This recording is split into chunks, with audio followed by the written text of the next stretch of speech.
Un amigo mío vino a visitarme y preguntó por qué dormía en el cuarto de servicio. Mi nuera sonrió con desprecio y dijo: «Esta casa es mía.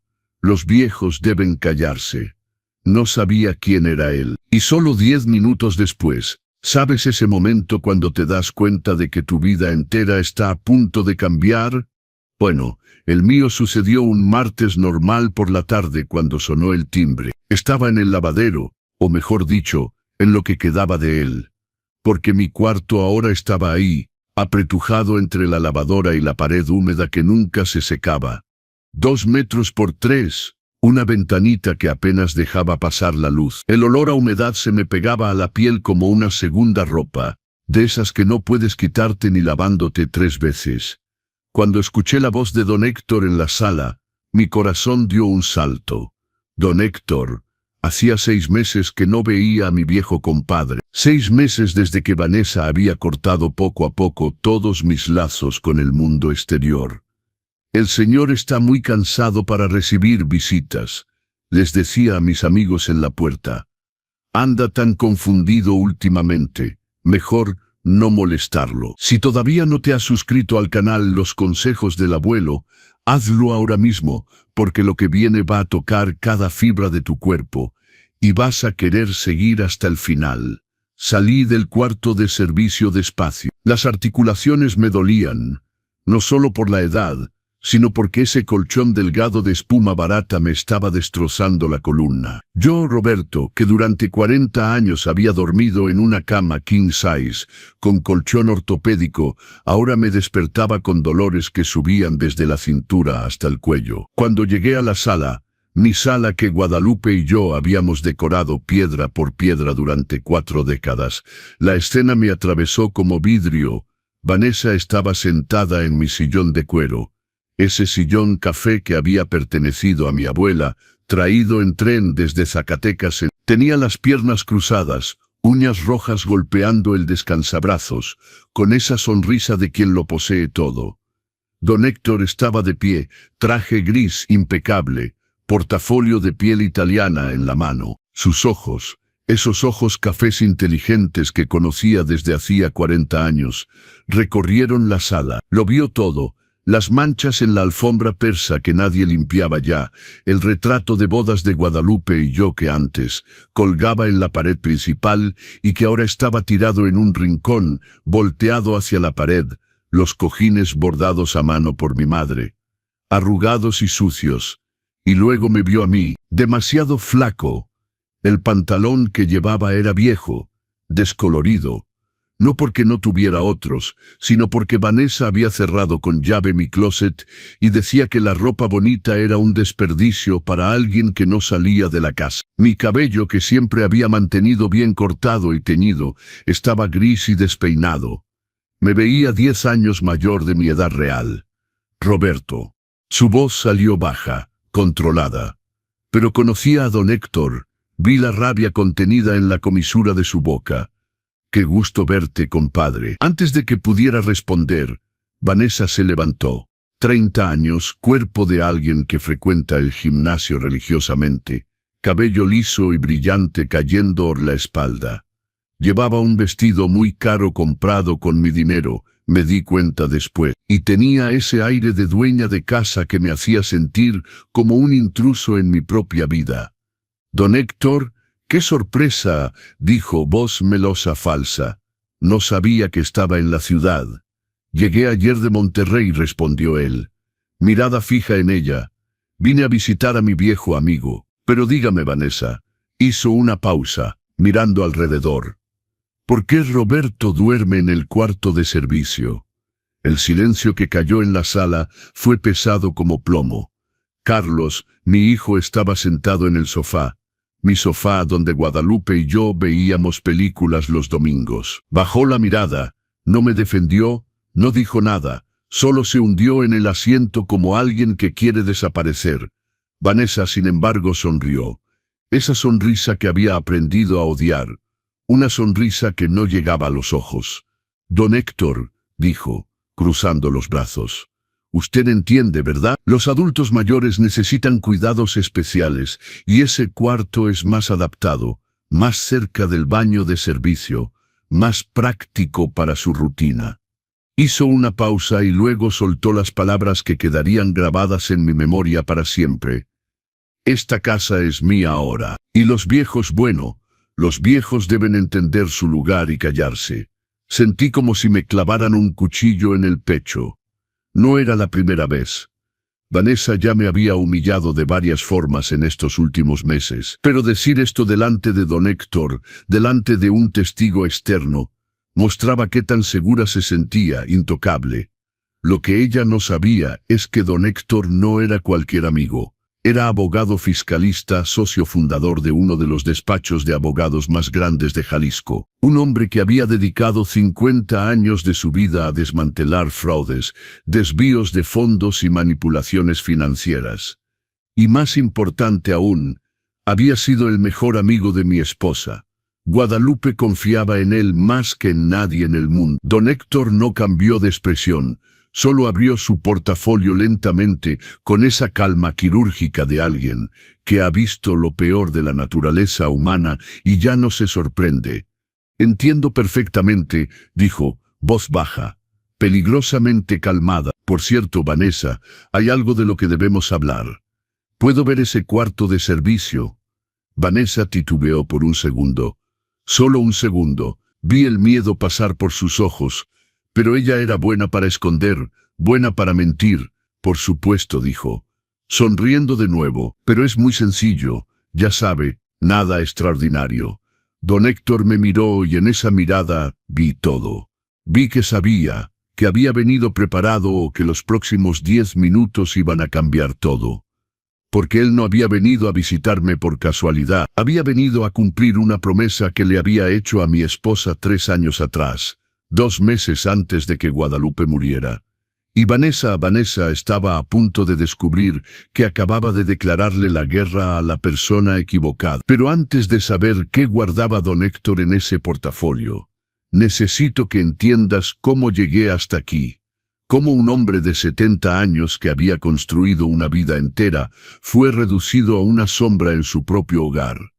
Déjame contarte cómo se borra a una persona poco a poco. No es con violencia, no es con gritos, es con pequeños gestos, comentarios lanzados al aire, sonrisas falsas. Es como la erosión. No ves la piedra destruirse, pero un día miras y no queda nada. Cuando Guadalupe murió hace 3 años, mi mundo se derrumbó. 42 años de matrimonio. No se borran fácilmente. Tuvo un infarto fulminante un domingo por la mañana, mientras regaba las orquídeas en el jardín. Cayó ahí, entre las flores que tanto amaba. Ni siquiera tuve tiempo de decirle un verdadero adiós. Los primeros meses fueron una neblina de dolor. Carlos fue maravilloso, debo admitirlo. Dormía aquí 3 veces por semana. Hacía las compras conmigo, se sentaba a mi lado en el sofá solo para hacerme compañía. Mi hijo, mi único hijo, pensé que nunca lo perdería, pero entonces apareció Vanessa. Se conocieron en un evento de empresa. Carlos trabaja como jefe de proyecto en una compañía de tecnología. Vanessa era coordinadora de marketing. Bonita, articulada, llena de encanto. 8 meses después del funeral, Carlos me la presentó en un almuerzo dominical. Todavía recuerdo ese día. Llegó con un ramo de lirios blancos. Porque usted merece flores, don Roberto, dijo sonriendo. Elogió todo en la casa, la decoración, los cuadros, la vajilla. ¡Qué buen gusto, don Roberto! Esta casa tiene historia en cada rincón. Me cayó bien. Juro que me cayó bien. Cuando Carlos me dijo 3 meses después que se iban a casar, los abracé a ambos y di mi bendición. Guadalupe habría estado feliz de saber que nuestro hijo había encontrado a alguien. La boda fue hermosa, sencilla pero elegante. Vanessa llevaba un vestido de encaje que resaltaba cada curva de su cuerpo. Durante la fiesta vino hacia mí y dijo, «Gracias por aceptarme en la familia, suegro. Voy a cuidar muy bien a Carlos». Debí haber prestado atención a la palabra cuidar, porque para Vanessa, cuidar significaba controlar. 2 semanas después de la luna de miel, ella y Carlos vinieron aquí. «Papá», dijo mi hijo sentándose a mi lado. No deberías estar solo en esta casa tan grande. Pensamos, ¿qué tal si venimos a vivir contigo? Sería bueno para todos. Tendrías compañía y nosotros ahorraríamos renta. Parecía razonable, parecía cariñoso, parecía la solución perfecta a la soledad que me ahogaba. Dije que sí. Ese fue mi error, el error que me costaría mi dignidad. Al principio fue sutil. Vanessa reorganizó la cocina para hacerla más funcional. Cambió algunos muebles de la sala porque estaban demasiado viejos. Colgó cuadros nuevos para modernizar. La dejé hacer. Después de todo, era mi nuera y trataba de ser un suegro buena onda, no de esos suegros controladores que todos odian. Pero entonces empezaron los comentarios. Suegro, esa camisa está un poco pasada de moda. ¿No cree? ¿Qué tal si renovamos su guardarropa? Ay, don Roberto, ¿todavía usa estas ollas? Son tan pesadas. Voy a comprar unas nuevas antiadherentes. Esta alfombra persa es magnífica, pero ¿no sería tiempo de limpiarla? Tiene un olorcito como humedad. Cada comentario era una picadura. Pequeña, casi imperceptible, pero dolía. 3 meses después de su mudanza, noté que mis amigos habían dejado de venir. Don Pancho, mi amigo de 40 años, llamó una tarde preguntando si estaba bien. Roberto, he intentado visitarte 2 veces esta semana, pero Vanessa me dijo que no te sentías bien. ¿Todo está bien? Yo no me sentía mal. Ni siquiera sabía que don Pancho había venido. Confronté a Vanessa. Ella sonrió tranquilamente. Ay, suegro, perdón, es que usted duerme tantas siestas durante el día, pensé que era mejor no molestarlo. Y además, la casa está tan desordenada con las obras, hasta da pena recibir visitas, ¿no cree? ¿Qué obras? Yo no había autorizado ninguna obra, pero cuando subí a mi cuarto, la suite principal que Guadalupe y yo habíamos compartido durante décadas, encontré la puerta cerrada con llave. A eso, Vanessa apareció detrás de mí, llave tintineando en su mano. Estamos haciendo una pequeña renovación en el baño, infiltración, ya sabe. Mientras tanto puede usar el cuarto de visitas. El cuarto de visitas era más pequeño, mucho más pequeño, pero acepté. Era temporal, pensé, solo que temporal se convirtió en 1 mes, luego 2, luego 3, y mis cosas empezaron a desaparecer. Primero fueron las porcelanas de Talavera de mi madre, 18 piezas rarísimas pintadas a mano, que había coleccionado toda su vida. Estaban en la vitrina de la sala desde hace 20 años. Un día, la vitrina estaba vacía. Vanessa, ¿dónde están las porcelanas? Suegro, las guardé en un lugar seguro. Ya sabe, con la renovación podrían romperse. Se las devuelvo después. Nunca las devolvió. Luego fue el reloj de bolsillo de oro, ese que mi abuelo me dio en su lecho de muerte, sosteniendo mi mano, los ojos ya opacos. Cuídalo, Roberto, es lo único que tengo. Desapareció de mi joyero. Vanessa, ¿viste mi reloj? ¿Qué reloj, suegro? Ah, el de oro. No, debe estar en algún lado. Anda tan distraído últimamente. Yo no estaba distraído, nunca había estado distraído, pero Vanessa empezó a plantar esa semilla en la cabeza de todos. Pobre don Roberto se está volviendo tan confuso. El otro día me hizo la misma pregunta 3 veces. Creo que es la edad, es normal. Carlos empezó a mirarme diferente, con lástima, con esa preocupación que se tiene por alguien que está perdiendo facultades. Y lo peor, le creyó. Cuando la renovación del cuarto terminó, porque sí hubo una renovación real, 35,000 pesos salieron de mi cuenta sin mi autorización. Vanessa me dijo sonriendo, suegro, quedó precioso, le voy a enseñar. Abrió la puerta de la suite principal. Mi cuarto, el cuarto donde había dormido con Guadalupe durante décadas, donde mi hijo fue concebido, donde lloré la muerte de mi esposa, estaba completamente diferente. Había pintado las paredes de gris oscuro, cambiado todo el mobiliario. La cama era nueva, moderna, capitonada. El armario empotrado tenía puertas de espejo. El baño había sido renovado con mármol de Carrara y acabados dorados. Era hermoso, era caro, y no había nada mío ahí. ¿Dónde están mis cosas? Mi voz salió temblorosa. Ay, esos muebles viejos los doné, suegro. Estaban tan desgastados, pero mire qué maravilla quedó. Había donado la cama donde murió mi esposa, el armario que mi padre me regaló como regalo de bodas, el tocador de caoba que perteneció a mi abuela. Todo había desaparecido sin mi permiso, y cuando intenté hablar con Carlos, me abrazó paternalmente. Papá, entiendo que sea difícil aceptar los cambios, pero Vanessa solo quiere lo mejor. Esos muebles sí estaban muy viejos. La casa necesita modernizarse.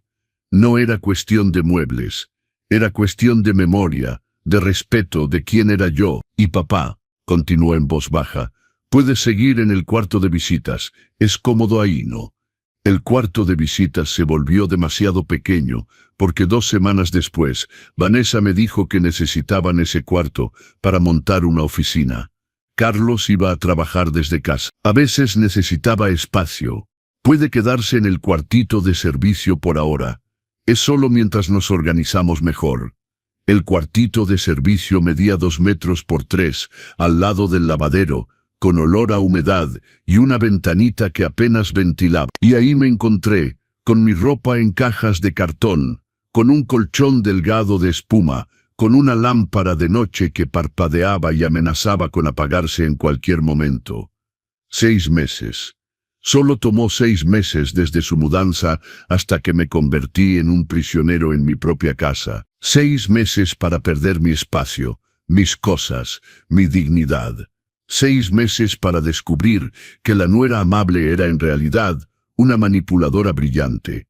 Y lo peor estaba por venir, porque Vanessa no solo quería mi casa, quería mi dinero. Y tenía un plan para conseguirlo todo. No olvides suscribirte al canal Los Consejos del Abuelo, dejar un like si esta historia te toca, y comentar desde dónde nos ves. Tu apoyo ayuda a otras personas a encontrar estas historias y saber que no están solas. ¿Alguna vez te has sentido invisible en tu propia casa? No hablo de soledad, hablo de ser tratado como un mueble viejo que estorba, que ocupa espacio, que todos quieren ver desaparecer pero no tienen el valor de tirar. Así me sentía todos los días. Vanessa había tomado el control completo, y cuando digo completo, es realmente completo. Cambió todas las cerraduras. Lo descubrí un jueves por la mañana cuando intenté salir por la puerta principal para regar las orquídeas del jardín.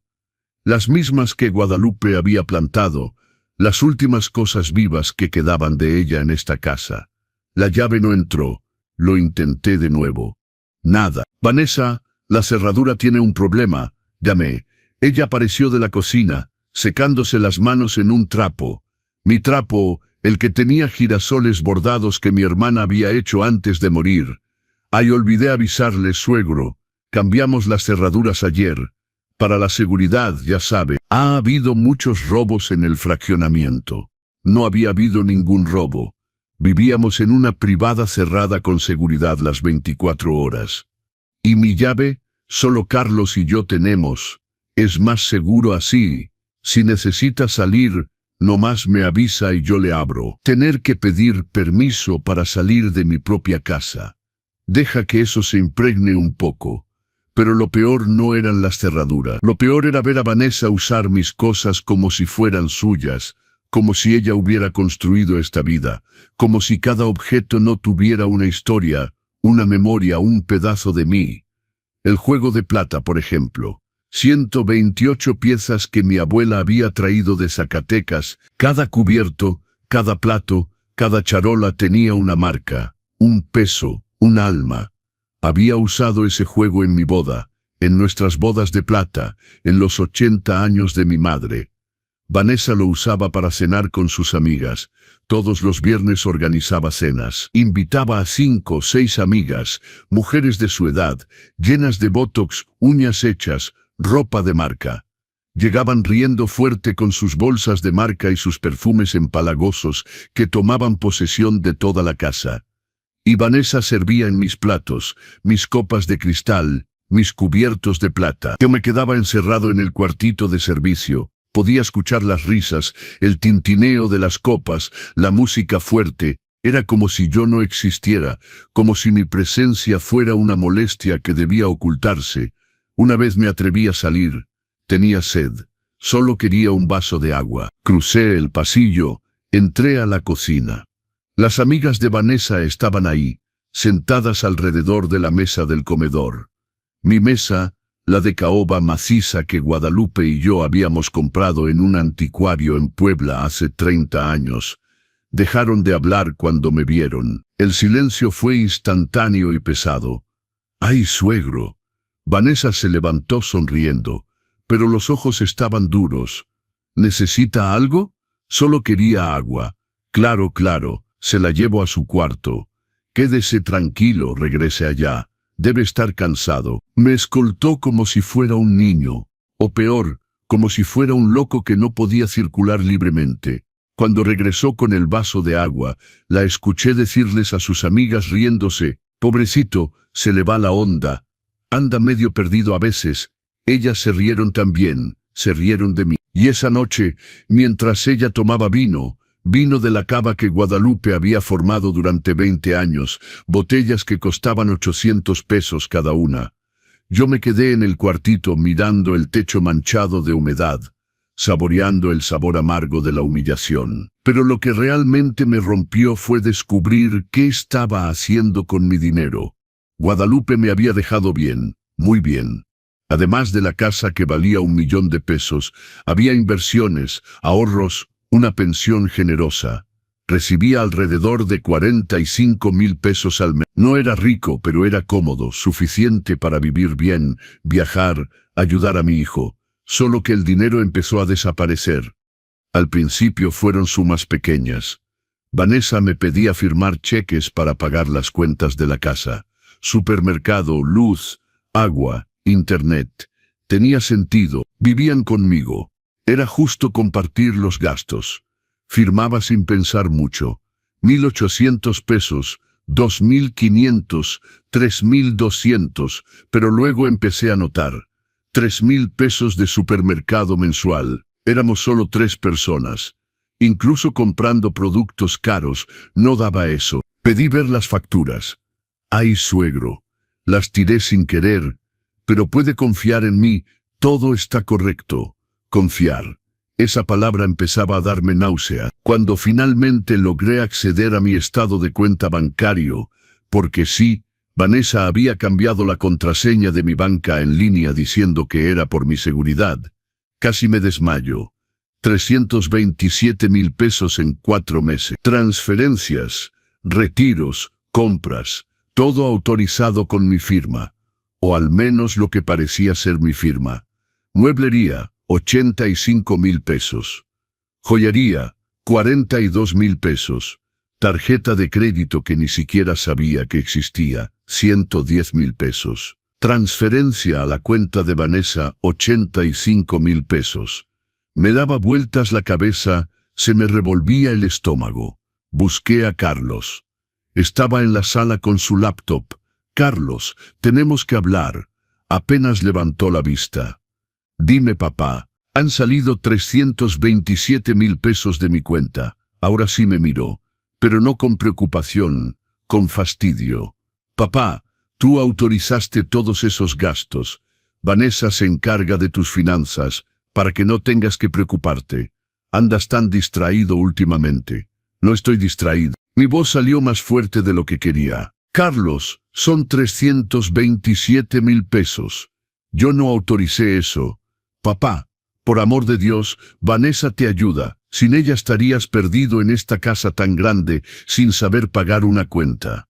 Deberías agradecerle en vez de inventar estas cosas». «¿Inventar? Mi propio hijo llamándome mentiroso. Carlos, te crié solo después de que murió tu madre cuando tenías 10 años. Trabajé 40 años como contador público. Administré empresas. Nunca dejé una cuenta sin pagar. Y ahora me dices que no sé manejar mi propio dinero». Él suspiró. Ese suspiro cansado de alguien que trata con un niño terco. «Papá, se le va la onda a todos. No es una vergüenza, pero tienes que aceptar ayuda». Regresó a su computadora. Para él, la conversación había terminado. Para mí, algo murió ahí. porque me di cuenta de que Carlos había elegido, y no me había elegido a mí. Esa noche, sentado en el colchón delgado del cuartito de servicio, lloré. Lloré por primera vez desde que Guadalupe había muerto. Lloré por mi matrimonio, por mi hijo, por mi casa, por mi dignidad. Pero en medio de las lágrimas, algo empezó a crecer en mí. Rabia. No una rabia destructiva, una rabia constructiva, la rabia que enciende un fuego donde antes solo había cenizas. Porque yo no era un viejo confuso, no era un pobre tipo que necesitaba que lo cuidaran. Era Roberto, 70 años, contador público retirado, hombre que había construido una vida, que había criado a un hijo, que había sobrevivido a la muerte del amor de su vida. Y si Vanessa pensaba que iba a destruirme sin pelea, estaba muy equivocada. Porque esa noche, en silencio, empecé a trazar un plan que tomaría tiempo, paciencia, inteligencia, pero que al final haría que Vanessa pagara por cada humillación, cada mentira, cada peso robado. Fue una noche de agosto cuando todo cambió en mí. 3:15 de la madrugada. Lo sé porque miré el reloj digital roto que parpadeaba en la mesita al lado del colchón. Llevaba horas despierto, mirando las manchas de humedad en el techo. Esas manchas tenían formas extrañas. Una parecía un dragón, otra una cara deformada. Me quedaba ahí noche tras noche, catalogando las manchas como si fueran constelaciones de mi propio infierno particular. Pero esa noche fue diferente, porque me di cuenta de algo. Vanessa había cometido un error que las mujeres como ella siempre cometen cuando se sienten demasiado poderosas, demasiado seguras. Me había subestimado. Vanessa veía a un viejo de 70 años, cabello blanco, manos temblorosas, viviendo en un cuartito miserable. Veía una víctima, un pobre tipo, alguien que se había rendido. Pero no veía quién era yo realmente. Roberto Méndez, licenciado en Contaduría Pública por la UNAM, 40 años de carrera en una multinacional, pasando de asistente a director de control de gestión. El hombre que había auditado los balances de empresas multimillonarias, que había encontrado fraudes escondidos en hojas de cálculo complejas, que nunca en 4 décadas había dejado pasar un número erróneo. Los números no mienten. Los números eran mi lengua materna. Me levanté de la cama despacio, las articulaciones crujiendo. El piso estaba helado. Agosto en Guadalajara, así es. Días calurosos, noches frescas. Abrí la puerta del cuartito con cuidado para no hacer ruido. La casa estaba en silencio. Vanessa y Carlos dormían en la suite del segundo piso, mi antigua suite. Fui a la cocina con pasos silenciosos. El corazón me latía fuerte, pero no de miedo, de determinación. Encendí la vieja laptop, que todavía funcionaba. Vanessa me había dado una nueva, más fácil de usar, pero había guardado la vieja justamente para esto. Ella no sabía que yo sabía usar computadoras. La dejé pensar que era un analfabeto digital. Conveniente, accedí a mi cuenta bancaria vía el sitio del banco. La nueva contraseña, la que Vanessa había cambiado por mi seguridad, la había descubierto hacía unas semanas. Estaba en un post-it pegado debajo del teclado de su computadora. La gente arrogante es descuidada. Y entonces empecé. Abrí una hoja de Excel, mi vieja amiga de 4 décadas. Creé columnas, fecha, monto, destinatario, descripción, autorización, y empecé a transferir cada movimiento de los últimos 6 meses a esa hoja de cálculo. Me tomó 3 horas. Cuando terminé, el sol empezaba a salir. Una luz pálida entraba por la ventana de la cocina, iluminando mi obra. 487,000 pesos. Esa era la cantidad total que había desaparecido de mi cuenta. No 327,000 como pensaba antes. 487,000 pesos. Pero lo más importante no era el monto, era el patrón. 12 transferencias a la cuenta de Vanessa, siempre en montos fraccionados para parecer gastos diversos. 9,200 pesos, 14,500, 6,800. 14 cheques cobrados, y ahí está. Yo nunca en toda mi vida he firmado un cheque con la escritura inclinada hacia la derecha. Mi firma siempre ha tenido una inclinación hacia la izquierda, una característica que adquirí cuando me rompí la muñeca a los 30 años y tuve que reaprender a escribir. Pero estas firmas en los cheques, todas inclinadas a la derecha, falsificación. Fotografié cada página del estado de cuenta con mi viejo celular. Vanessa también me había dado un smartphone nuevo, más moderno, pero había guardado el viejo escondido. Tomé fotos de los cheques compensados, de las transferencias, de todo, y entonces empecé a buscar otra cosa. En el armario del lavadero que estaba junto a mi cuartito y que Vanessa abría rara vez porque no le gustaba la limpieza pesada, había guardado cajas con documentos que ella pensaba que había tirado. Encontré la carpeta verde, la que contenía los inventarios de las antigüedades de la casa, hechos cuando Guadalupe murió. 16 objetos desaparecidos, el reloj de bolsillo de oro, valuado en 60,000 pesos, 3 porcelanas de Talavera, las otras 15 todavía no las había localizado, 32,000 pesos cada una. Un candelabro de bronce del siglo XVIII que estaba en el recibidor, 14,000 pesos. Un reloj suizo que perteneció a mi abuelo, 45,000 pesos. La lista continuaba. Cada objeto, cada memoria, cada pedazo de mi historia había sido vendido, transformado en dinero para que Vanessa lo gastara en ropa, joyas, cenas. Lo fotografié todo. Regresé al cuartito antes de que se despertaran. Escondí todo en un sobre manila debajo del colchón, y entonces tomé el viejo teléfono e hice algo que no había hecho en 6 meses. Llamé a don Héctor. Respondió a la tercera llamada. Voz adormilada pero alerta. Roberto, mi voz salió temblorosa pero firme. Héctor, te necesito. Necesito ayuda, pero no puedo hablar ahora. ¿Dónde estás? En Monterrey, junta con clientes. Regreso en 15 días. Cuando regreses, ven a verme por favor. Y Héctor, no avises que vienes, ven de sorpresa. Hubo una pausa. Luego, Roberto, ¿estás bien? ¿Estás en peligro? No estoy en peligro físico, pero mi voz casi se quiebra. Pero me están robando, manipulando, y mi hijo le cree a ella, no a mí. Entiendo. Su voz cambió, se volvió dura, profesional. La voz del abogado que había defendido cientos de casos. ¿Tienes pruebas? Las tengo. Guárdalas bien. No dejes que las descubra. ¿Puedes aguantar 15 días más? Puedo. Entonces aguanta, compadre. Porque cuando yo regrese, vamos a acabar con esto. Te lo prometo. Colgué. Y por primera vez en meses sonreí. Desde ese día me convertí en alguien más. Por fuera seguí siendo el mismo. El viejito confuso, olvidadizo, que vivía en el cuartito de servicio. Incluso exageré. Empecé a preguntar las cosas 2 veces, a olvidar nombres, a parecer más frágil. Vanessa lo adoró, bajó completamente la guardia. Empezó a ser aún más descuidada. Dejaba documentos regados, hablaba por teléfono sin cerrar la puerta, se jactaba con sus amigas de lo fácil que era todo. Y yo documentaba todo. Grabé conversaciones donde se burlaba de mí con Carlos. Fotografié más estados de cuenta. Encontré recibos de venta de mis antigüedades en sitios especializados. Descubrí que había abierto una tarjeta de crédito a mi nombre con un límite de 120,000 pesos.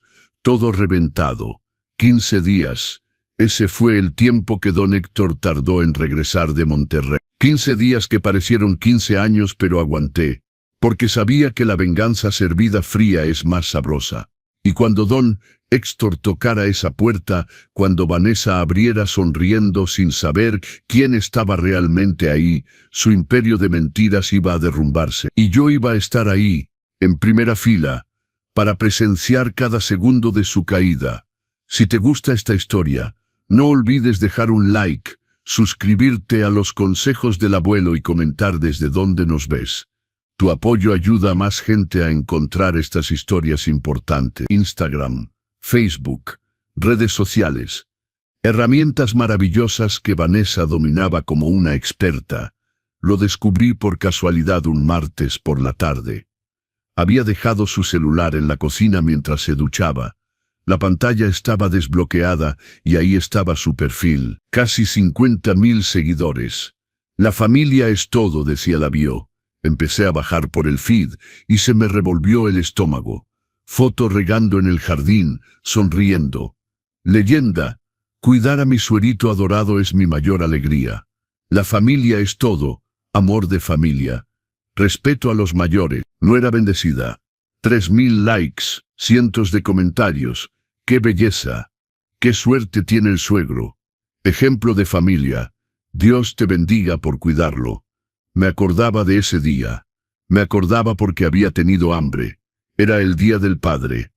Vanessa había preparado un almuerzo especial. Carne asada, frijoles charros, arroz a la mexicana, ensalada elaborada. El olor había invadido toda la casa. El estómago me había gruñido toda la mañana, pero nadie me había llamado a comer. Me quedé en el cuartito esperando. A la 1 de la tarde escuchaba risas viniendo del comedor. Escuchaba ruido de cubiertos, de vasos. Estaban comiendo, Vanessa, Carlos y 4 personas más que no conocía. Sus amigos. A las 4 de la tarde, con tanta hambre que estaba mareado, salí del cuarto y fui a la cocina. La mesa se estaba levantando. Vanessa guardaba las sobras en tuppers. «Ay, suegro, perdón, pensé que estaba durmiendo». Lo llamamos pero no respondió. Mentira. Nadie me había llamado. Había estado despierto todo el tiempo, justamente esperando. ¿Sobró comida? Mi voz salió pequeña. Odiaba tener que pedir. Ahí solo queda un poco de frijoles y ensalada. Pero alcanza. No, déjeme hacerle un plato. Me sirvió en un plato desechable, de esos de plástico que se usan para días de campo. 2 cucharadas de frijoles fríos, 3 hojas de lechuga marchita, un pedacito minúsculo de carne asada, más hueso que carne. Las sobras de mi propio dinero, de mi propia casa, el Día del Padre. Y 30 minutos después, subió esa foto, nosotros 2 sonriendo en el jardín. Me había pedido: «Venga, suegro, vamos a tomarnos una foto bonita». Fui porque una parte de mí todavía quería creer que había algo ahí, un resto de humanidad. La foto era perfecta, su sonrisa sincera, la mía cansada pero presente. Nadie vería el hambre, nadie sabría la humillación, pero lo que realmente me destrozó fue descubrir qué hacía con mis cosas. Empecé a buscar en internet, sitios de antigüedades, mercados en línea, subastas. Usé descripciones de los objetos que habían desaparecido y encontré el candelabro de bronce del siglo XVIII, trabajo francés en relieve, vendido 3 semanas atrás por 6.800 pesos en un sitio llamado Reliquias del Pasado. La vendedora, usuario Vanessa Antigua, ni siquiera se había molestado en disfrazar su nombre. Seguí buscando. Una porcelana de Talavera de mi madre. 8.500 pesos, otra, 7.800. Un juego de 6 tazas de porcelana inglesa que mi abuela había traído de Londres en 1090. Cada objeto tenía una foto, algunas tomadas aquí mismo en mi sala. Reconocía la pared de fondo, la alfombra. Estaba vendiendo mi historia pedazo por pedazo, convirtiendo los recuerdos en dinero. Y lo peor, en los anuncios describía todo como herencia de familia. Piezas raras, antigüedades de valor. Sabía exactamente qué estaba vendiendo. Conocía el valor. No era ignorancia, era robo calculado. Fotografié cada anuncio, guardé los enlaces, todo documentado en mi carpeta secreta. Pero fue un jueves que obtuve la pieza más importante del rompecabezas. Vanessa estaba en el jardín hablando por teléfono. La puerta de la cocina estaba entreabierta. Yo estaba lavando trastes. Sí, porque aunque vivía en un cuartito, todavía estaba obligado a ayudar con las tareas del hogar. Y la escuché. «No, mamá, relájate, todo está bajo control». Su voz estaba animada. El viejo no sospecha nada, completamente manipulado. Tomé mi teléfono temblando, abrí la grabadora. Presioné el botón rojo. ¿Cuánto tiempo más? Era la voz de otra mujer, probablemente la mamá de Vanessa. Ay, no sé. Tiene 70 años, puede vivir otros 10, 15 años, pero no importa, en cuanto se muera, esta casa vale más de 1.000.000.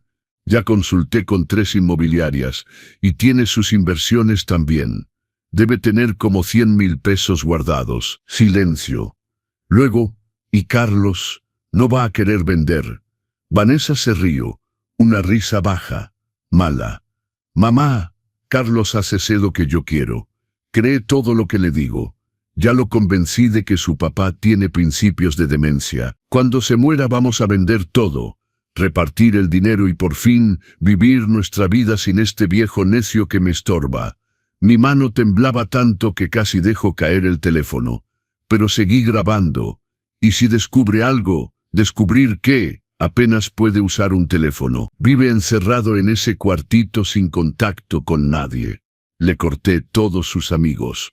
Nadie viene a verlo. Está completamente aislado. Es la víctima perfecta. Víctima perfecta. Esas palabras resonaron en mi cabeza como un disparo. Además, Vanessa continuó, voz llena de veneno, ya le saqué casi 500.000. Unos meses más y le limpio lo demás. Cuando se dé cuenta, si es que se da cuenta, todo ya va a estar en mi cuenta. ¿Y qué va a hacer? ¿Demandar a su propio hijo? Jamás. La llamada terminó. Vanessa entró silbando. Yo me quedé ahí, el teléfono en la mano, la grabación guardada, 500.000 de pesos. Había robado 500.000, más de lo que había calculado. Pero ahora tenía la confesión, en su voz, clara, irrefutable. Subí al cuartito con las piernas temblando. Cerré la puerta por dentro. Lo único que Vanessa todavía me permitía hacer.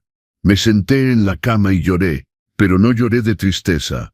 Lloré de rabia, de indignación, de una furia tan profunda que parecía arder desde adentro.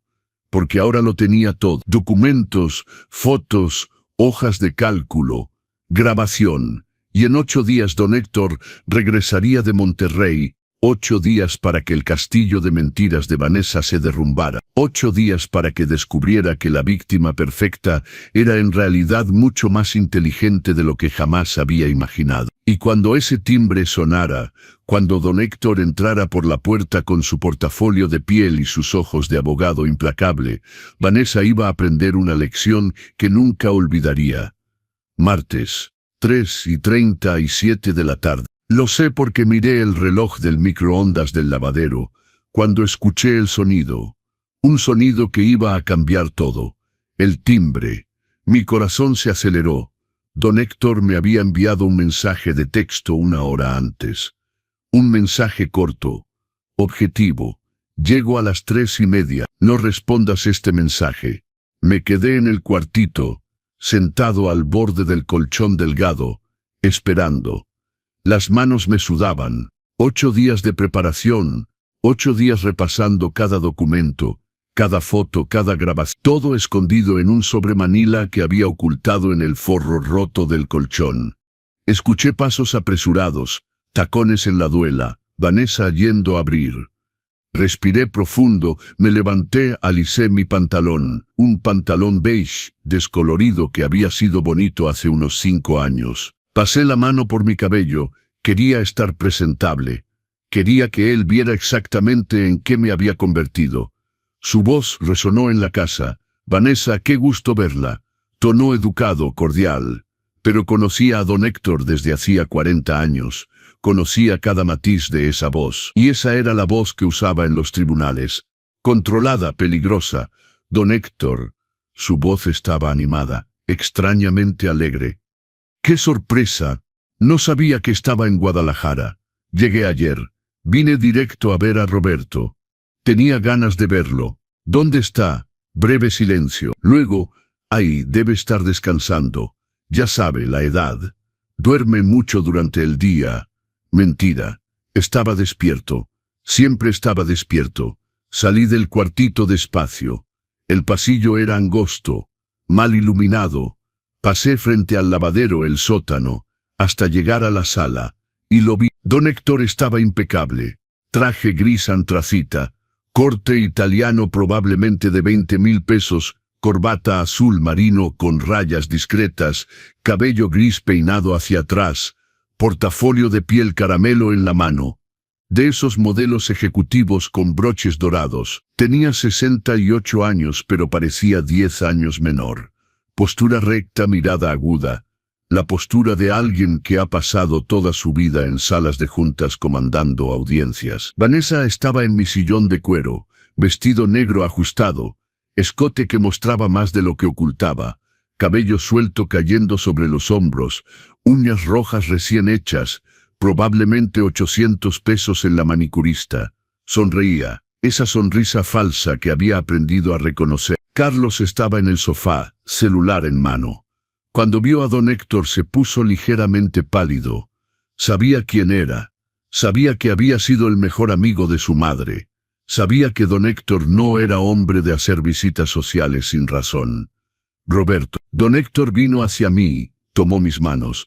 Las suyas estaban cálidas, firmes. Las mías temblaban. Me miró a los ojos y en esa mirada lo vi todo. Vi que había entendido mi desesperación silenciosa en las llamadas, que había venido preparado, que no iba a irse de aquí sin arreglar esto. ¿Cómo estás, compadre? Su voz salió baja, íntima. La voz de un amigo de 4 décadas. Estoy bien, mentí, pero mis ojos dijeron la verdad, y don Héctor leyó cada palabra no dicha. Miró alrededor. Vio la alfombra persa manchada de suciedad. Vio el retrato de mi boda volteado hacia la pared. Vio el mobiliario nuevo que Vanessa había puesto.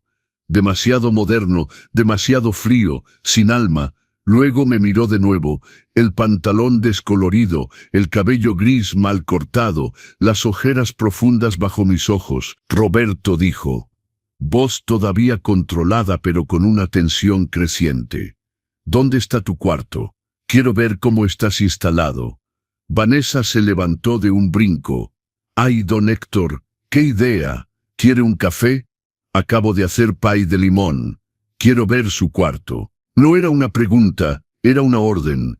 Vanessa titubeó por 3 segundos. Los conté mentalmente. Titubeó y luego forzó una risa.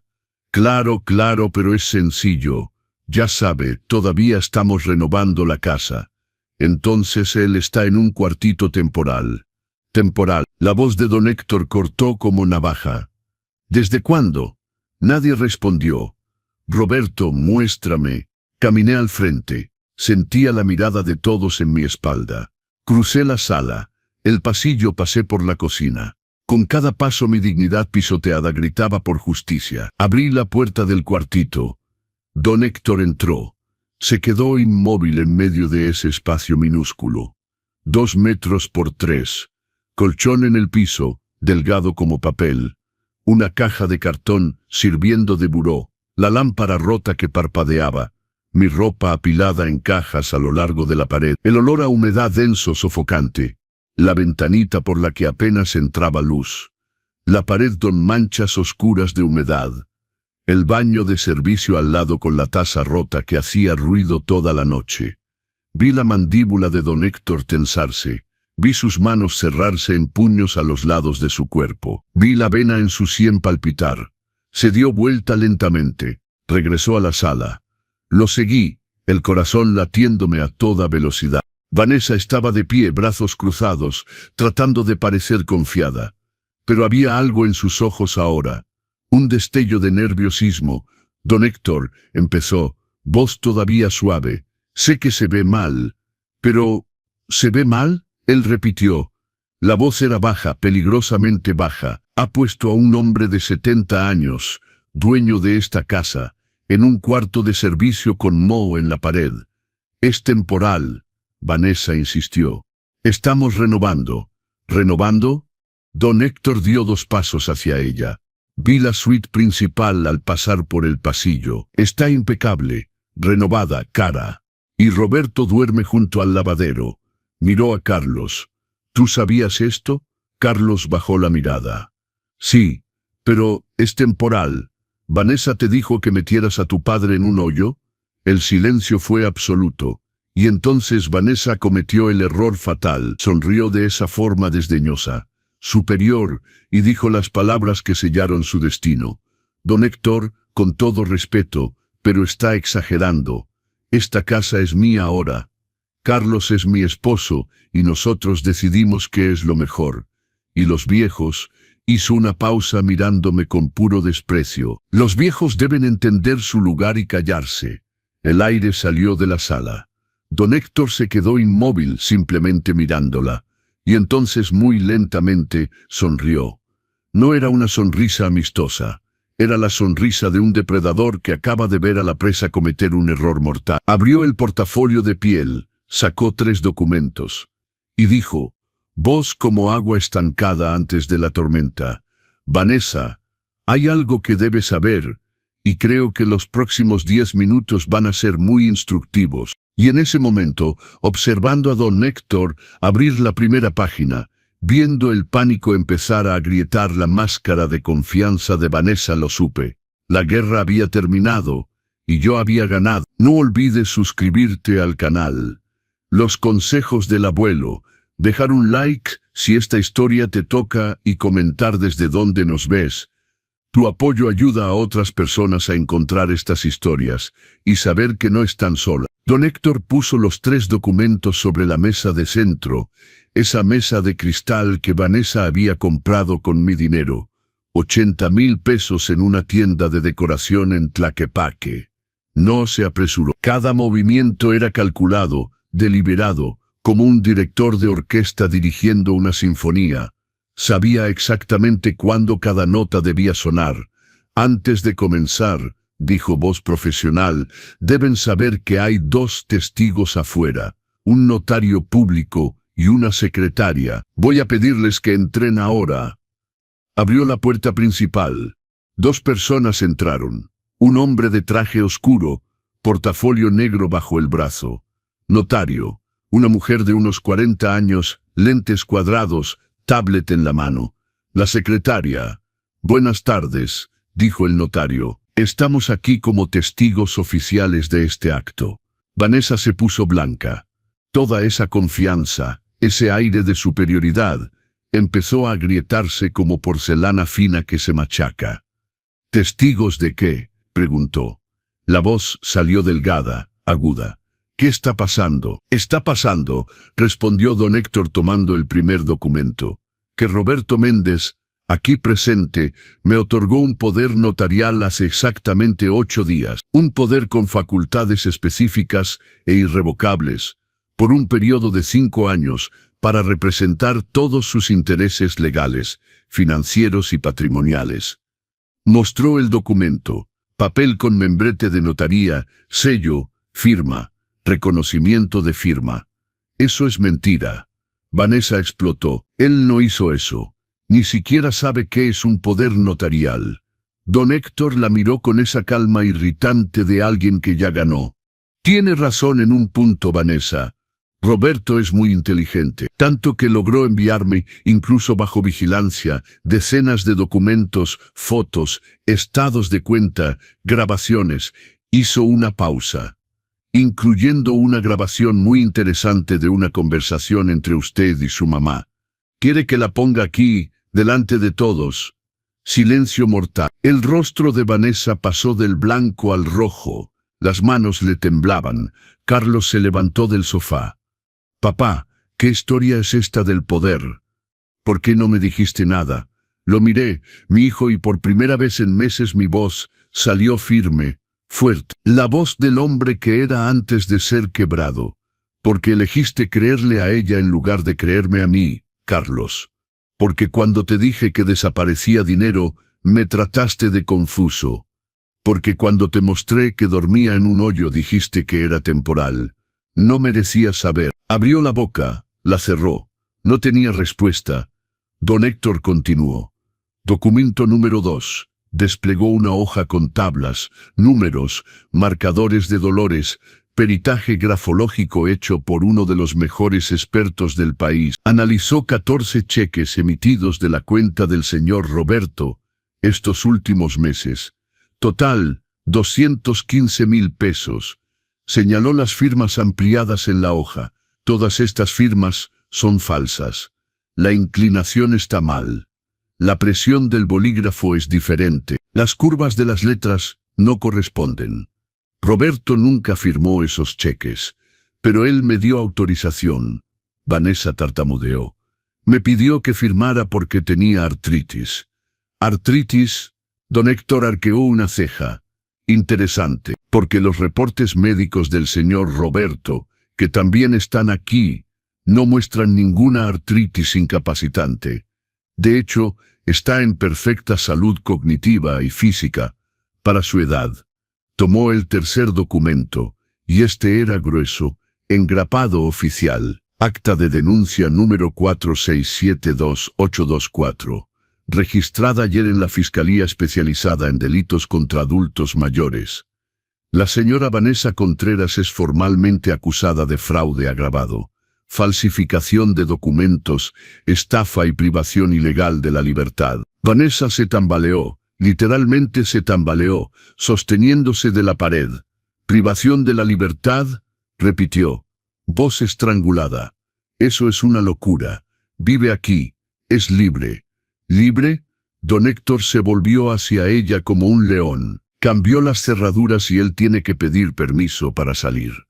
Lo aisló de todos sus amigos. Lo encerró en un cuartito inmundo. Controló cada uno de sus movimientos. Eso, Vanessa, es privación de la libertad. Y es un delito.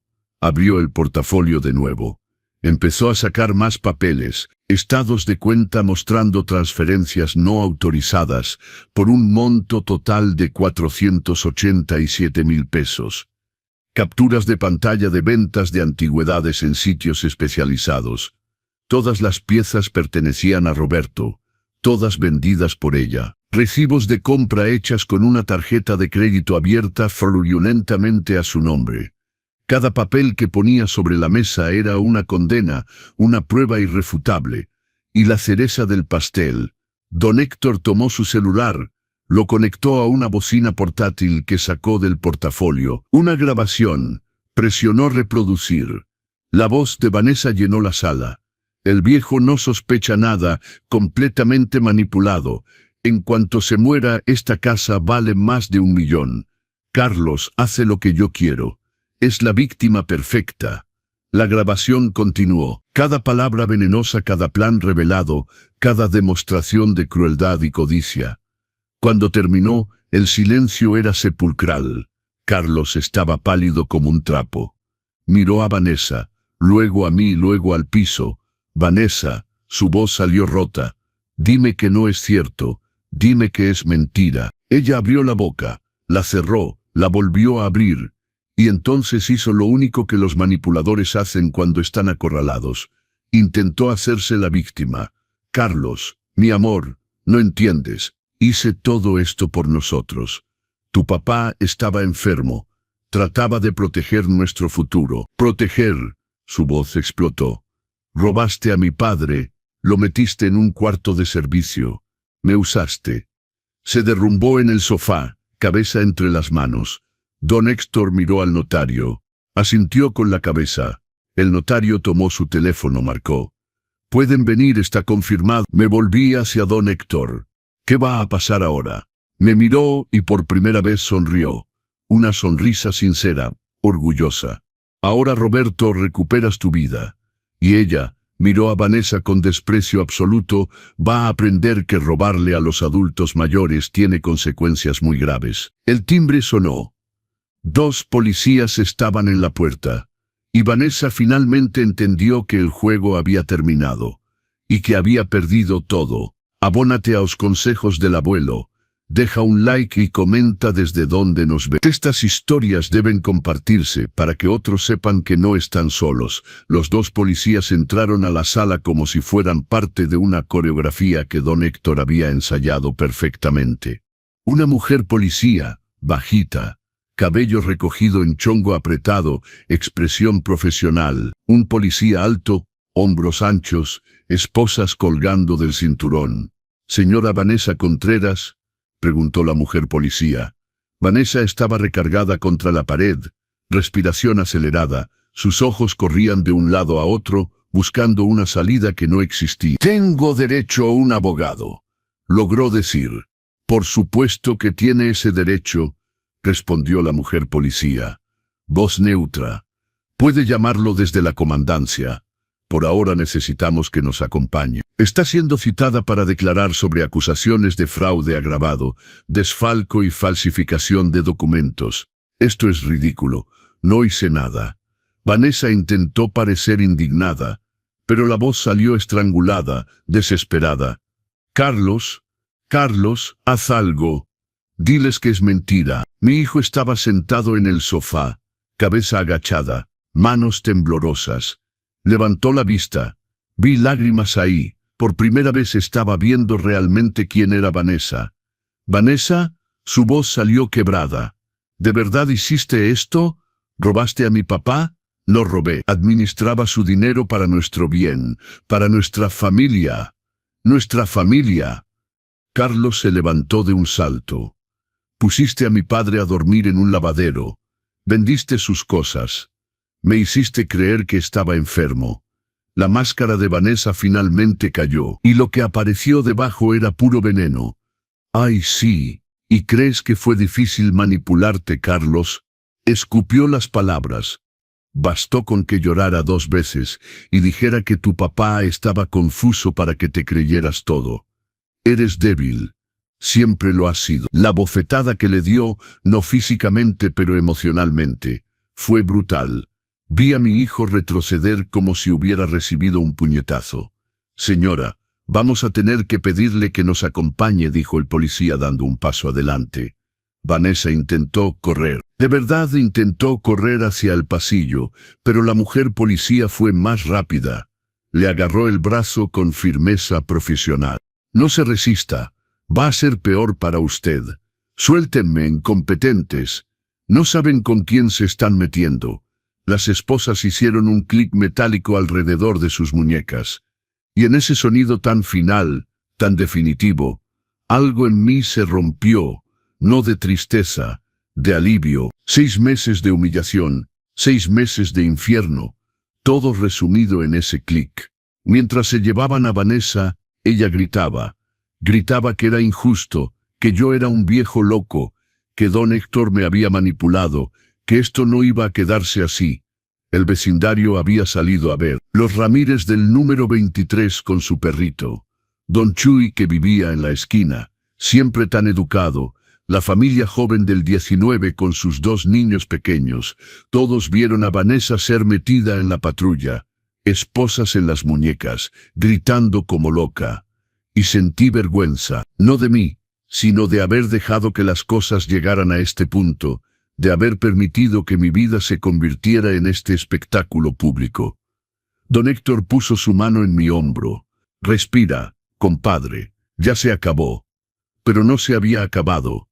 Todavía había mucho camino por recorrer. Cuando las patrullas se fueron, sirenas apagadas pero con la humillación completa de Vanessa llevada en pleno día. Carlos se volvió hacia mí. Papá, su voz se quebró. Papá, yo no sabía, te juro que no sabía. Lo miré. Mi hijo, mi único hijo que había cargado, criado, amado incondicionalmente durante 36 años. ¿No quisiste saber, Carlos? Es diferente. Pero ella me engañó. Ella te engañó porque lo permitiste, corté. Mi voz estaba firme ahora. Firme y cansada. ¿Cuántas veces te dije que desaparecía dinero? ¿Cuántas veces me quejé del cuartito? ¿Cuántas veces me viste flaco, triste, apagado, y elegiste creerle a ella en lugar de a mí? No respondió porque no había respuesta. Don Héctor abrió el portafolio de nuevo. Carlos, no fuiste arrestado hoy, pero debes saber que también estás citado a declarar. La policía va a investigar si sabías o participaste activamente en estos delitos. Por ahora eres considerado testigo, pero según lo que descubran, puedes convertirte en cómplice. Carlos palideció aún más. No sabía. Juro que pensaba que ella estaba cuidando a mi papá. Entonces fuiste incompetente, respondió don Héctor brutal. Porque cualquier hijo que realmente se preocupa habría notado que su propio padre dormía en un hoyo. El notario se acercó con más documentos. Maestro Héctor, la orden fue concedida.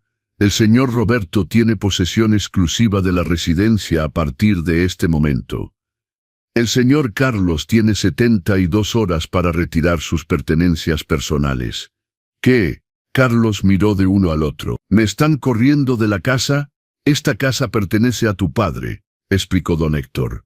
A él solo, y después de todo lo que pasó, tiene el derecho legal de decidir quién vive aquí, y decidió que debes irte. Carlos me miró. Ojos rojos, rostro destrozado. Papá, me estás corriendo. Soy tu hijo. Eres mi hijo. Acepté.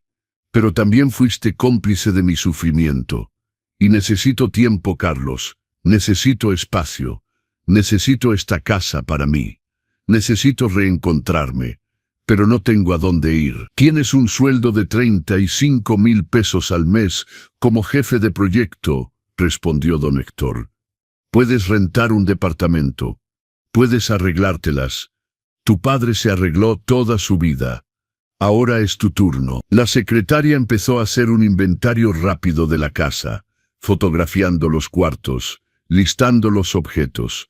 Don Héctor explicó que era para documentar todo, cada mueble, cada objeto, para probar qué había sido robado o vendido.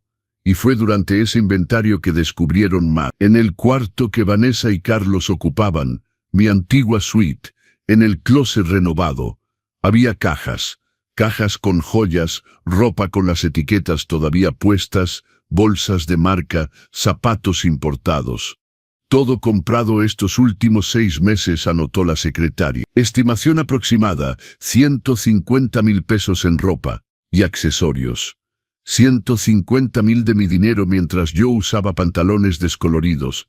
También encontraron documentos, contratos que Vanessa había falsificado, intentando poner la casa a su nombre, y el de Carlos. Conversaciones impresas con inmobiliarias sobre vender la propiedad del suegro cuando se muera.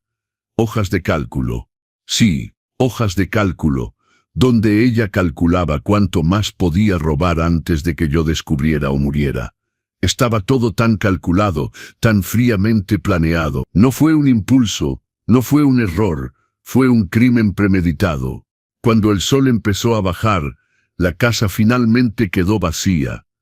Carlos se había ido, no sin intentar abrazarme, lo que rechacé. El notario y la secretaria se fueron con pilas de documentos. Solo quedábamos don Héctor y yo. Preparó té en mi propia cocina, con mi propia tetera, y me sentó a la mesa, mi mesa de caoba de Puebla. Ya se acabó, Roberto. Pero todavía quedaba una última revelación, una que cambiaría todo lo que pensaba saber sobre Guadalupe, sobre don Héctor y sobre cómo nunca realmente había estado solo. No olvides suscribirte a los consejos del abuelo, dejar un like y comentar desde dónde nos ves. Tu apoyo ayuda a que esta historia llegue a más personas. Don Héctor puso la taza de té frente a mí, manzanilla con miel, exactamente como Guadalupe hacía cuando yo tenía un día difícil. ¿Te acuerdas?, pregunté, voz ronca de tanto no llorar. Me acuerdo de todo sobre ustedes dos, respondió sentándose en la silla junto a mí. 40 años de amistad no se borran. Tomó un sorbo de su propio té y se quedó en silencio un momento, simplemente mirando por la ventana de la cocina. Afuera, las orquídeas de Guadalupe se movían con el viento de la tarde. Roberto, dijo finalmente, hay algo que debo darte. Debí habértelo dado antes, pero pensé que el momento adecuado sería después de que todo terminara. Abrió el portafolio por última vez. De un compartimento lateral sacó un sobre. Papel crema grueso, de calidad. Estaba sellado con laque rojo, del tipo que Guadalupe usaba para documentos importantes. Mi nombre estaba escrito al frente, su letra. Esa letra inclinada, elegante, reconocible entre todas. Mi mano tembló cuando tomé el sobre. ¿Cuándo me dio esto?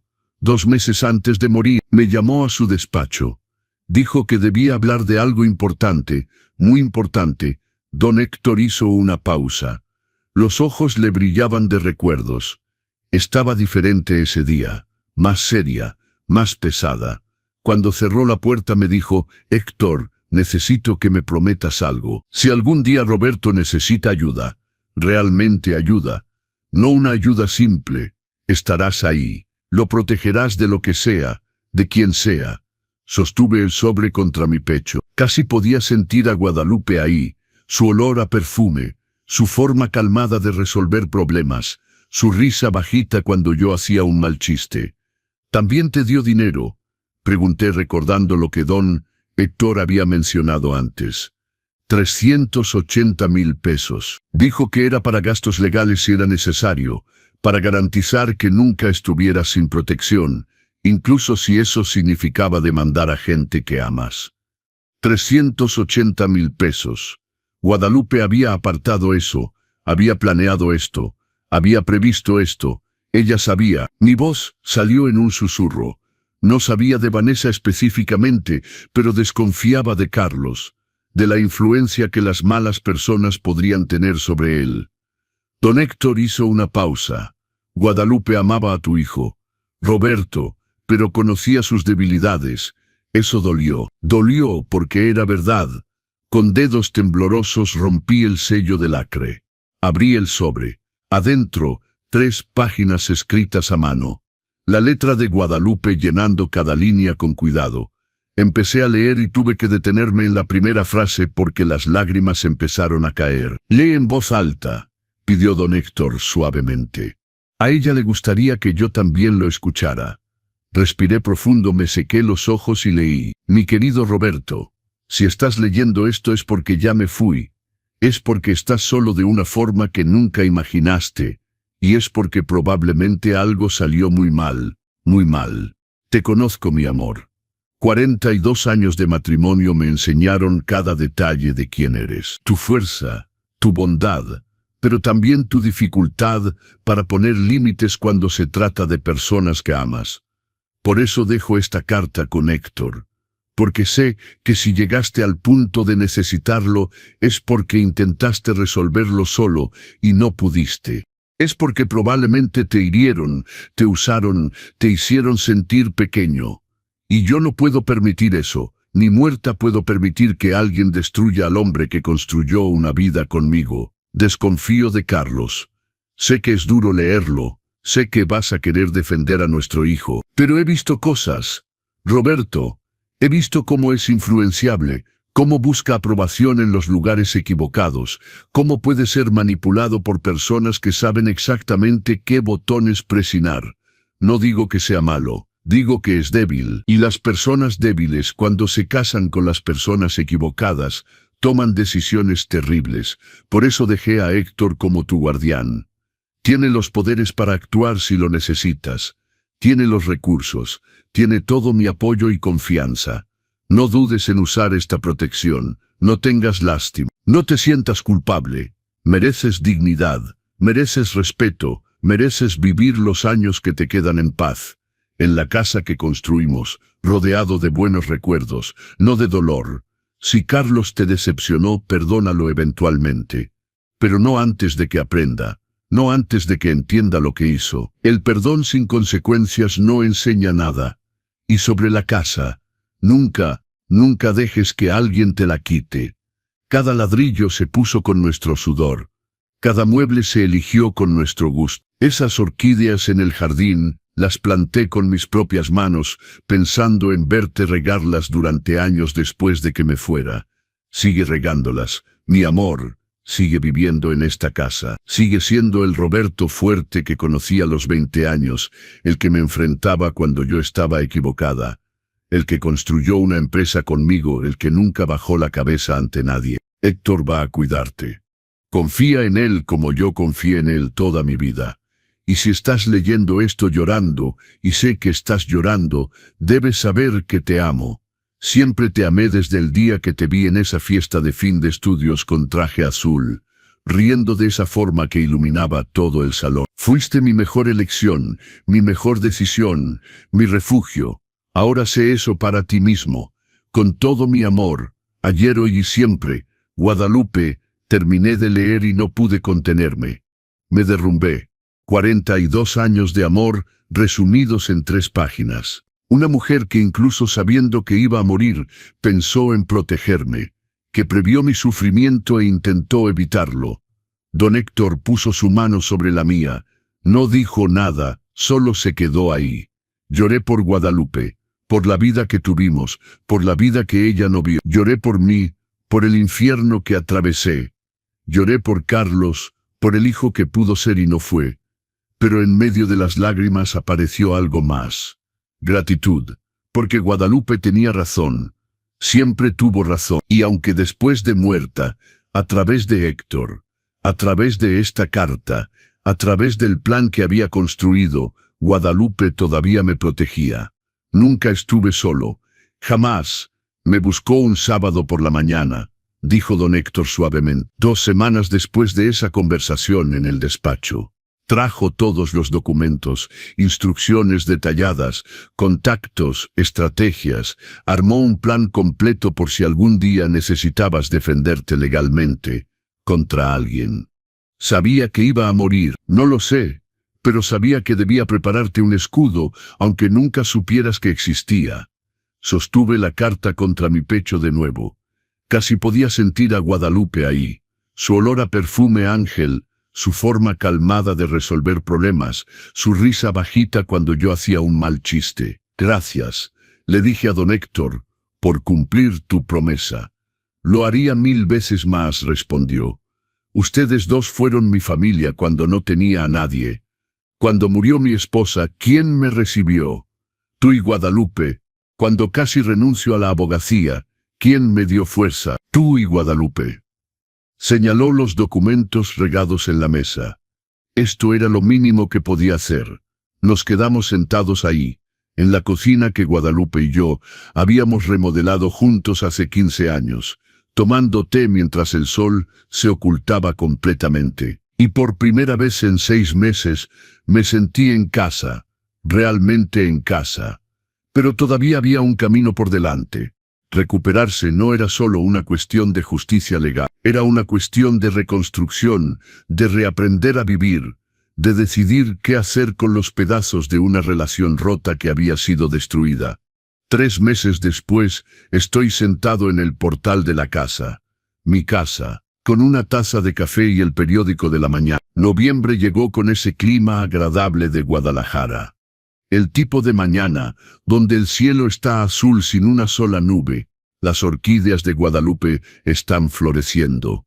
Moradas, blancas, amarillas, las riego todos los días como ella pidió en la carta. Y cada vez que veo una flor nueva abrirse, siento que ella está ahí, de alguna forma sonriendo.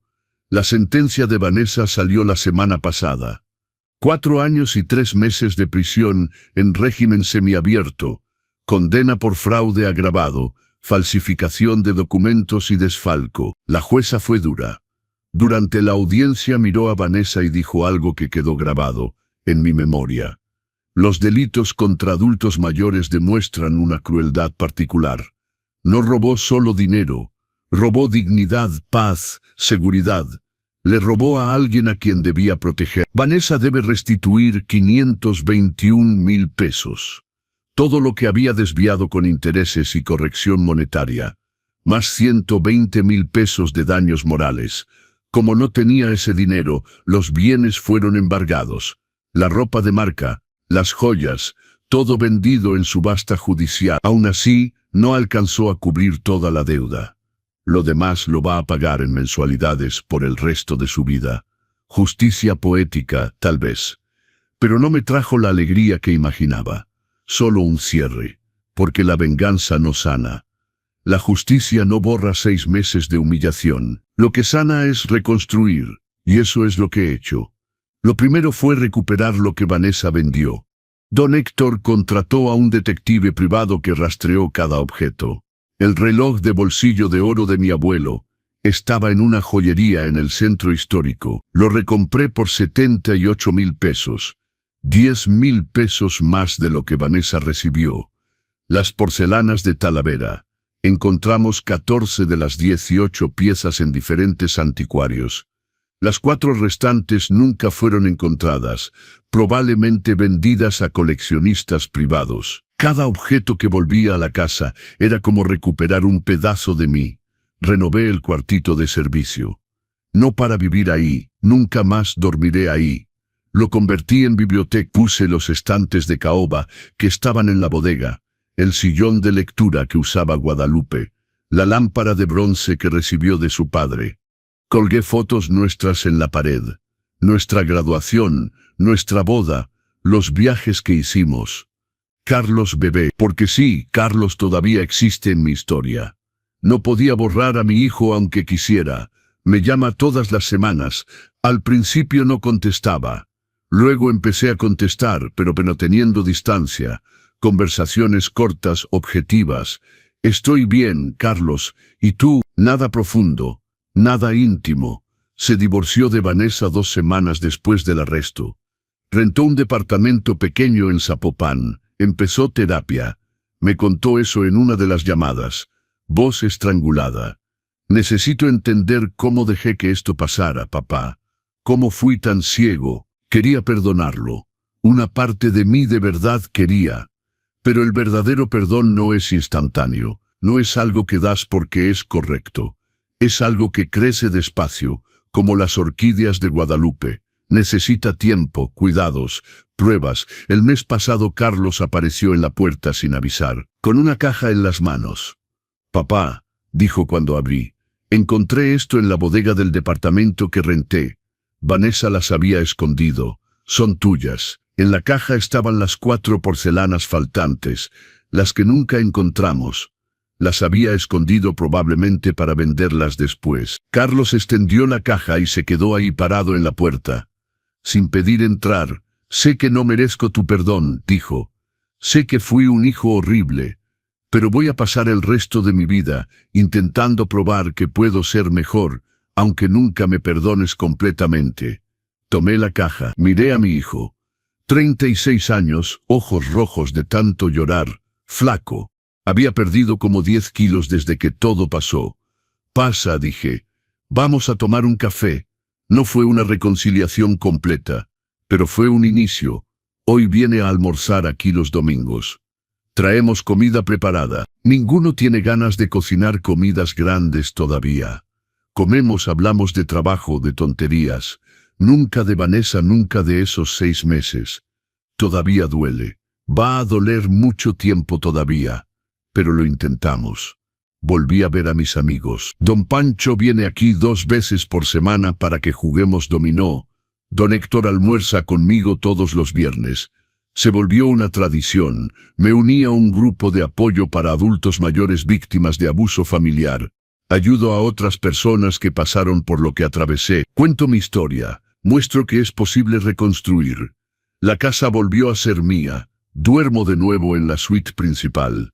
Pero antes renové todo otra vez. Quité lo que Vanessa puso. Traje los muebles viejos. Puse la cama donde Guadalupe y yo dormimos durante décadas. A veces en la noche todavía la extraño. Su calor a mi lado, su respiración en el silencio. Pero también aprendí a apreciar mi propia compañía. Descubrí que soledad y estar solo son cosas diferentes. Estar solo es vacío. La soledad es plena, plena de uno mismo. Tengo 70 años. Estadísticamente puedo vivir otros 15, 20 años, y esos años van a ser míos. Nadie me los va a quitar. Nadie me va a meter en un cuartito. Nadie me va a hacer sentir invisible, porque no soy invisible. Soy Roberto Méndez, contador público retirado, viudo, padre, sobreviviente. Y si hay algo que aprendí en estos 3 meses, es que la dignidad no es algo que te den. Es algo que reclamas, por lo que peleas para conservar, que proteges con fiereza. Miro las orquídeas moverse con el viento, el cielo azul sin nubes, la taza de café humeante en mi mano. Y sonrío, porque hoy finalmente volví a ser yo mismo. Si estás viendo esto y reconoces esta historia, ya sea en tu vida o en la de alguien que amas, debes saber, no estás solo. El abuso contra adultos mayores es real, es cruel y es más común de lo que imaginamos. Pero también debes saber, puedes reaccionar, puedes buscar ayuda, Puedes recuperar tu vida. Nunca es tarde para levantarte. Nunca es tarde para decir no. Nunca es tarde para recuperar tu dignidad. Y si eres hijo, hija, nieto, nieta, mira a los adultos mayores a tu alrededor. Realmente míralos. Pregúntales si están bien. No solo un cómo estás, sino de verdad. ¿Te tratan con respeto? ¿Eres feliz? ¿Estás seguro? Porque a veces la persona está gritando ayuda en silencio y solo necesita a alguien que escuche. Esta fue mi historia. Real, dolorosa, pero también victoriosa. Y si tocó tu corazón, dímelo en los comentarios desde donde nos ves. Deja un like para que más personas la vean y suscríbete a los consejos del abuelo a seguir historias de vida como esta. Porque las historias deben contarse para que otras personas sepan que no están solas y que siempre existe un camino de regreso a casa. Hoy es domingo. Han pasado 6 meses desde aquel martes cuando don Héctor tocó el timbre y mi vida cambió para siempre. Estoy en el jardín, regando las orquídeas de Guadalupe. Han florecido más que nunca este año, como si ella estuviera enviándome un mensaje. Lo lograste, mi amor. ¿Estás bien? Carlos viene en 1 hora. Es nuestro almuerzo dominical. Hoy preparé mole poblano, su favorito desde niño.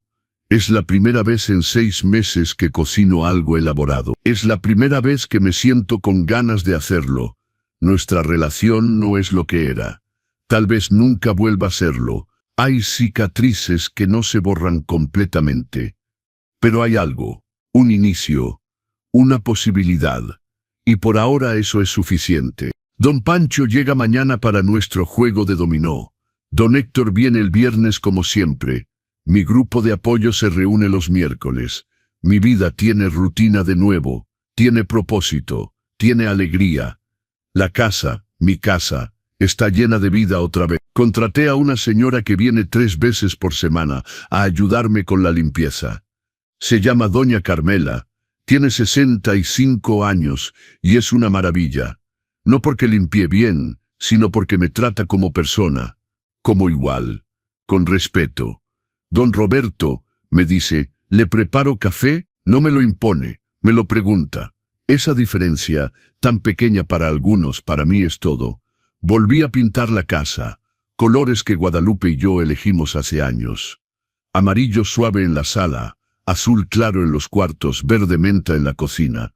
Los colores de nuestra vida juntos. El cuartito de servicio, ahora mi biblioteca, es mi lugar favorito. Ahí leo por las tardes. Libros que había dejado de leer, novelas que Guadalupe me recomendaba. García Márquez, Fuentes, Rulfo, autores que nos gustaban. A veces cuando leo, siento su presencia. No de forma sobrenatural, sino en la elección de cada libro, en las notas que escribió en los márgenes, en las páginas dobladas que marcaban sus pasajes favoritos. Guadalupe sigue aquí, en las orquídeas, en los libros, en la casa que construimos, en el amor que dejó como escudo. He aprendido algo importante en estos meses. El abuso no siempre viene con golpes, no siempre viene con gritos. A veces viene con sonrisas, con te estoy cuidando, con es por tu bien. El abuso financiero y emocional contra adultos mayores es una epidemia silenciosa. Sucede en familias normales, en casas bonitas, con gente que se ve bien en las redes sociales. Vanessa tenía 50.000 seguidores. Todos la veían como la nuera perfecta, la que cuidaba al suegro con amor, la que sacrificaba su tiempo por la familia. Nadie veía lo que pasaba cuando las cámaras se apagaban, cuando las puertas se cerraban, cuando yo quedaba solo en ese cuartito, con hambre, con frío, con miedo. Por eso comparto mi historia, no por venganza, no por lástima, sino porque si le pasó a mí, un contador público con educación, con recursos, con amigos, le puede pasar a cualquiera. La manipulación no discrimina. El abuso no mira clase social. La crueldad no necesita pobreza para existir. Y lo más importante, no es tu culpa. Si estás viviendo esto, si alguien te está quitando tu dignidad poco a poco, no es tu culpa. No es tu culpa. No estás loco. No estás confundido. Eres víctima de un delito y mereces ayuda. Mereces justicia. Mereces tu vida de vuelta. En México existe la Fiscalía Especializada en Delitos contra Adultos Mayores. En cada estado hay oficinas. Hay abogados pro bono. Hay organizaciones civiles que ayudan. No estás solo. Nunca estás solo. Y si eres como era Carlos, el hijo que no quería ver, que se dejó manipular, que eligió lo fácil sobre lo correcto, todavía hay tiempo. Todavía puedes cambiar. Carlos cambió. No completamente, no perfectamente, pero cambió. Empezó terapia, empezó a enfrentar sus debilidades, empezó a construir la relación conmigo de nuevo, ladrillo por ladrillo, disculpa por disculpa, acción por acción. Hace 2 semanas me dijo algo que nunca olvidaré. Estábamos tomando café después del almuerzo dominical. De repente dejó la taza y me miró directo a los ojos. Papá, dijo, sé que he pedido perdón 1000 veces, sé que las palabras no cambian lo que pasó, pero quiero que sepas algo. Cada noche, antes de dormir, pienso en ti en ese cuartito, y me pregunto cómo pude ser tan ciego, cómo pude ser tan cobarde. Se le quebró la voz. Pasaré el resto de mi vida intentando ser el hijo que merecías, el que mamá crió, el que tú criaste. Aunque tome 20 años, aunque nunca me perdones completamente, voy a intentarlo. Y ahí, en ese momento, algo en mí se suavizó. No fue perdón completo, pero fue un paso, porque vi en sus ojos lo que no había visto en meses: arrepentimiento real. No el arrepentimiento de quien fue descubierto. El arrepentimiento de quien realmente entendió el daño que causó. Carlos, le dije, el perdón no es un día, es un camino. Y estamos caminándolo juntos, despacio, con tropiezos, pero juntos. Lloró. Mi hijo, 36 años, lloró como cuando era niño y se caía de la bicicleta. Y esta vez lo dejé. No lo consolé con mentiras. Lo dejé sentir el peso de lo que había hecho, porque ese peso es el que lo va a hacer mejor. El timbre suena. Es Carlos. Llega temprano como siempre ahora. Trae flores. Siempre trae flores los domingos. Girasoles, porque sabe que eran los favoritos de su mamá. Hola papá, dice cuando abro. Sonríe. Una sonrisa tímida, cuidadosa. La sonrisa de alguien que sabe que está en terreno frágil pero está dispuesto a caminar con cuidado. Hola hijo. Pasa. El mole ya casi está. Entramos juntos. Él pone las flores en el florero que Guadalupe usaba. El de Talavera azul, que está en la mesa del comedor. Huele delicioso, dice. Tu mamá me enseñó la receta. Respondo. Decía que el secreto estaba en tostar bien el chile. Me acuerdo, dice, y hay nostalgia en su voz. Nostalgia por los domingos que perdimos, por el tiempo que no volverá, pero también hay algo más. Esperanza, esperanza de que los domingos que vienen puedan ser mejores, diferentes, más honestos. Comemos despacio, hablamos de su trabajo, de mis plantas, del clima. Conversación superficial pero cómoda. Ya llegará el tiempo para las conversaciones profundas. Por ahora esto es suficiente. Después del almuerzo lavamos los platos juntos. Él lava, yo seco, como hacíamos cuando era niño y Guadalupe cocinaba. Papá, dice mientras enjuaga un plato, ¿crees que mamá estaría orgullosa de mí? Ahora digo, después de todo. Es una pregunta difícil. Podría mentir, podría decir sí para hacerlo sentir mejor, pero le debo la verdad, siempre la verdad. Tu mamá estaría orgullosa de que estés intentando cambiar, digo. No estaría orgullosa de lo que hiciste, pero sí de que estás enfrentándolo. Ella creía en segundas oportunidades, pero solo para quien realmente trabaja por ellas. Asiente. Voy a seguir trabajando. Todos los días. Lo sé. Cuando se va, 2 horas después me quedo en el portal. El sol está bajando. El cielo se pone naranja y rosa. Guadalajara en todo su esplendor. Pienso en todo lo que pasó, en los 6 meses de infierno, en el día que don Héctor llegó, en la carta de Guadalupe, en la justicia que se hizo, en el camino de sanación que todavía recorro. Y me doy cuenta de algo, soy más fuerte de lo que pensaba. Sobreviví. No solo sobreviví, crecí. A los 70 años descubrí que todavía puedo reinventarme. Que la edad no define mi capacidad de pelear, que nunca es tarde para recuperar lo que es tuyo. La dignidad no es algo que te dan, es algo que reclamas. El respeto no es algo que pides, es algo que exiges. La vida no es algo que aceptas pasivamente, es algo que construyes activamente hasta el último día. Entro a la casa, mi casa. Cierro la puerta con llave, mi llave. Prendo las luces, mis luces. Me siento en mi sillón, el de cuero café de mi abuela, y sonrío porque esta noche voy a dormir en mi cama, en mi cuarto, en mi casa.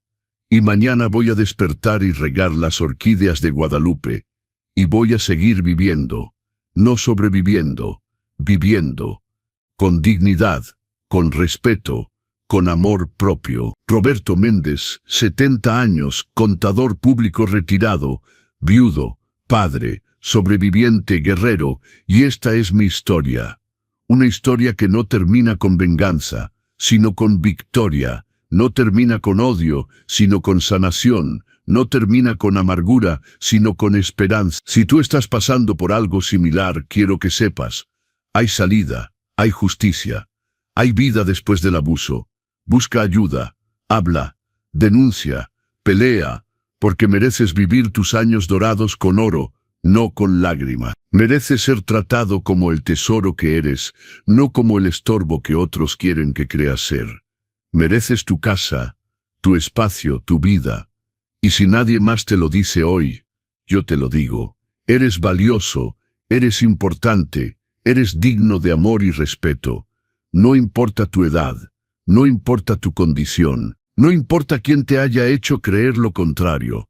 Levántate, habla, pelea, como yo lo hice, como tú también puedes hacerlo, porque nunca es tarde para recuperar tu vida. Nunca es tarde para volver a casa. Esta fue mi historia. Ahora comienza la tuya. Con fuerza, con esperanza, con dignidad. Siempre adelante. Nunca solo. Mensaje final. Si esta historia te tocó el corazón, te pido 3 cosas. 1. Suscríbete al canal Los Consejos del Abuelo, para más historias reales de vida y superación. Deja un like para que YouTube muestre esta historia a más personas que necesitan escucharla. 3. Comenta desde dónde nos ves y comparte si conoces a alguien que necesita escuchar este mensaje. Tu apoyo hace la diferencia. Cada like, cada comentario, cada suscripción ayuda a que estas historias lleguen a quien más las necesita, porque nadie debería sufrir en silencio. Porque todos merecemos dignidad, porque juntos somos más fuertes. Gracias por acompañarme en este viaje. Nos vemos en la próxima historia. Con todo mi cariño, Los Consejos del Abuelo.